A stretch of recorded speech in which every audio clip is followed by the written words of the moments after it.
Good morning, friends, and welcome to Wake Up in the Word. Thanks for joining me this morning. Hey, we're in the Gospel of Matthew, and we're going to look at a passage that sometimes is misunderstood. Oh, wow, that'd be unusual, wouldn't it?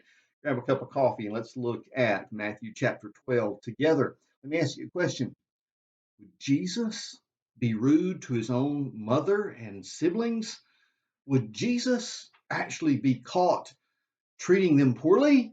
Is that what we're going to see in the passage today? We're going to see something on the surface might look that way, but that's not really what it is. So we'll get there in just a moment. But I want you to remember as we're going through the life of Christ, everybody, as we've already seen with the Pharisees, didn't accept him as Messiah in the beginning. All these miracles he's doing didn't seem to convince everybody now, did they?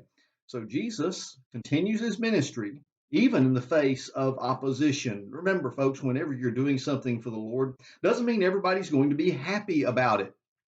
There will be those who, even though you're working for the kingdom, for the gospel, and sharing the good news, they completely reject first the message and then you because of it. Don't be surprised they did it to Jesus. Well, we pick up in Matthew chapter number 12, right at the very end of this passage, beginning in verse 46. And it says, while Jesus was still talking to the crowd, in the other gospels, we know it's a huge crowd. Folks could hardly get in the house. People want to see Jesus, they want to hear Jesus. It says, while he was still talking to the crowd, his mother and brothers stood outside wanting to speak to him. Someone told him, your mother and brothers are standing outside wanting to speak to you. And he replied to them, who is my mother and who are my brothers? Pointing to his disciples, he said, here are my mother and my brothers, for whoever does the will of my Father in heaven is my brother and sister and mother. Now, on the surface, it looks like Jesus is dissing his mama.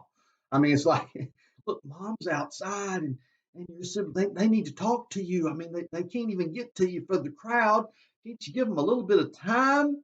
And Jesus is just, no, he's just ignoring them. He's just putting away his own family. He's treating them rudely. Is that what's really happening here? Now, Matthew doesn't include some other details here that you need to know about. One thing you need to know is that immediately when Jesus announced he was the Messiah, the folks of his own hometown rejected him. They said, no, can't be. This is the carpenter's son. We know this guy. Come on.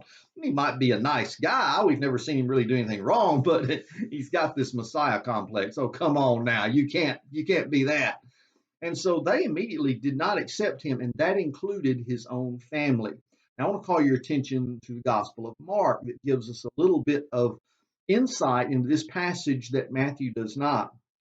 And you'll understand why Jesus said what he did. In Mark chapter 3, verse 20, it says, then Jesus entered a house, and again, a crowd gathered. This is the same situation, so that he and his disciples were not even able to eat. And when his family heard about this, they went to take charge of him, for they said, he's out of his mind.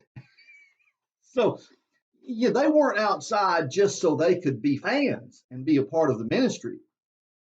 The family of Jesus at this point was ready to take him home to say, listen, listen, you've lost your mind. Come on, let's go back home. Let's calm down. There's work to do in the carpenter shop. We need to get you away from this mess right now. You have completely lost it. And that's what was taking place.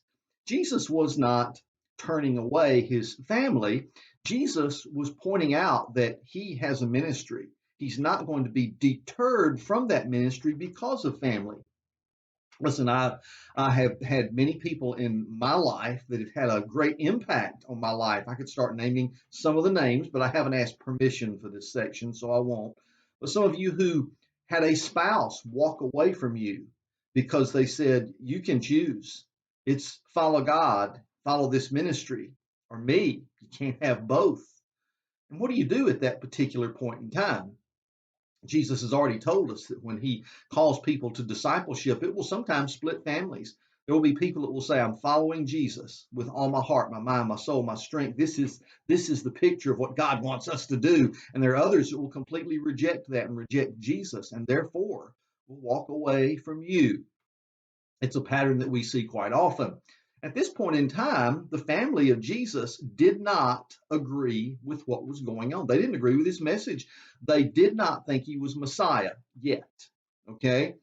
Mary, although she understood there was some miraculous stuff going on in the life of Jesus, she had to. Remember, she was the one there the first Christmas. I mean, she's the object of all this.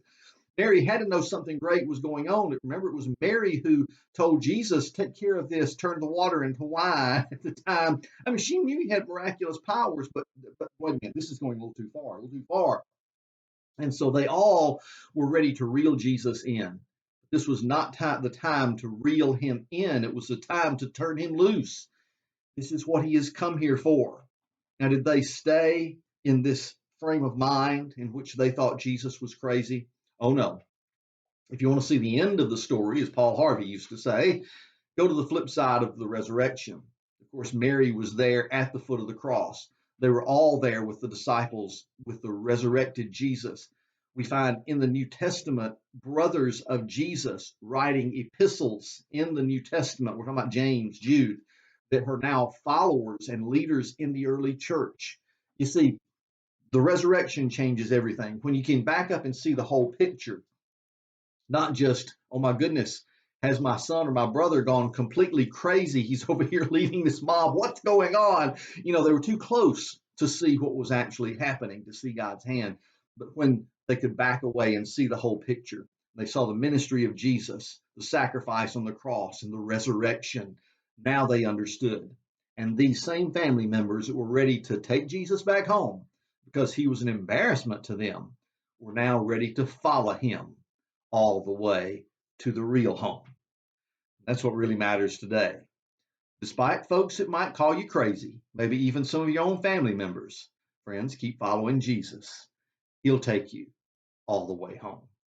I'll see you again right here tomorrow as we wake up in his word.